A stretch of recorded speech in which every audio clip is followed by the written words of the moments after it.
Назовите топ-5 препаратов, которые вы исключили из списка по острым состояниям. То есть, да. Если можно, здесь у нас департамент лекарственной политики, директор департамента, он полностью занимался этим вопросом, полностью вам исчерпывающий ответ, если вы ошибаетесь, пройдите.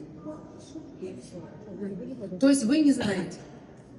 Сейчас вам дадут более Нет, я спрашиваю, вы знаете? Перечень, конечно, мы знаем. Количество препаратов знаем, количество нозологий, по которым исключены эти препараты. Поэтому перечень амбулаторного лекарственного обеспечения сегодня составляет 250 миллиардов тенге.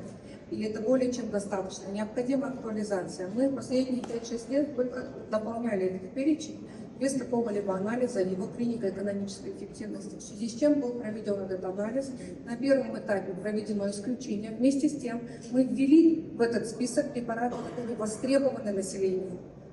И по конкретному перечню, сейчас вам директор департамента.